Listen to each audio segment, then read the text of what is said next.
ನಿನ್ನವರೇ ನಿನಗೆ ಕೈ ಕೊಡ್ತಾರೆ. ದಾರಿ ಇಲ್ಲ ಅಂತ ನಡೆಯೋದನ್ನೇ ನಿಲ್ಲಿಸಬಾರ್ದು. ನಾವು ನಡೆದಿದ್ದೇ ದಾರಿ ಆಗಬೇಕು. ಆ ದಾರಿ 4 ಜನರಿಗೆ ಸ್ಫೂರ್ತಿವೇ ಆಗಬೇಕು. ಗೆಳೆಯ, ಸೋತಾಗ ನಿನ್ನ ಕಣ್ಣೀರನ್ನು ಒರೆಸೋಕ್ಕೆ ಯಾರೂ ಬರೋದಿಲ್ಲ. ಅಂಥ ಕೈಗಳು ನಿನ್ನ ಗೆದ್ದಾಗ ನಿನ್ನ ಬೆನ್ನನ್ನು ತಟ್ಟೋಕ್ಕೆ ಮಾತ್ರ ಮುಂದೆ ಬರುತ್ತೆ. ಮನಸ್ಸಿನಲ್ಲಿ ಆಸೆಗಳು ಕಡಿಮೆಯಾದಷ್ಟು ನೆಮ್ಮದಿ ತಾನಾಗಿ ನಿನ್ನನ್ನು ಹುಡಿಕೊಂಡು ಬರುತ್ತೆ.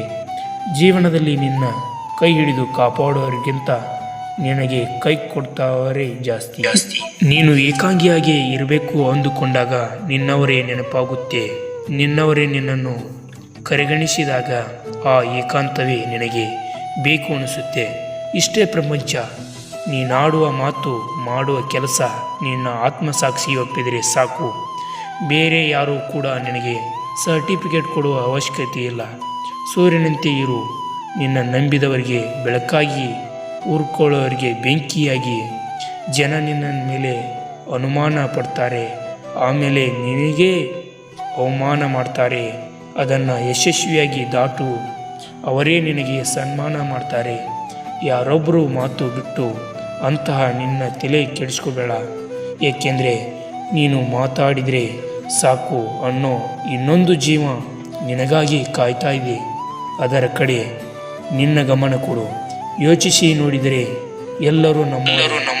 ಚಿಂತಿಸಿ ನೋಡು, ಯಾರೂ ನಮ್ಮವರಲ್ಲ. ಉಪ್ಪಿನಂತೆ ಕಟು ಮಾತು ಹೇಳುವವನೇ ನಿಜವಾದ ಸ್ನೇಹಿತ. ಸಕ್ಕರೆಯಂತೆ ಸಿಹಿ ಮಾತು ಹೇಳುವವನೇ ನಯವಂಚಕ.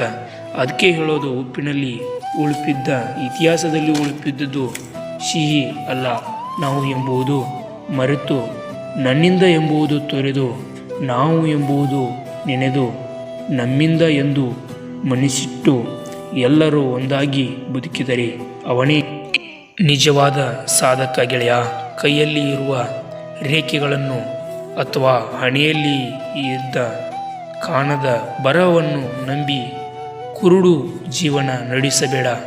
ನಿನ್ನ ತಲೆಯಲ್ಲಿರುವ ಜ್ಞಾನವನ್ನು ಮತ್ತು ಮನಸ್ಸಲ್ಲಿರುವ ಆತ್ಮವಿಶ್ವಾಸವನ್ನು ನಂಬಿ ಬದುಕು.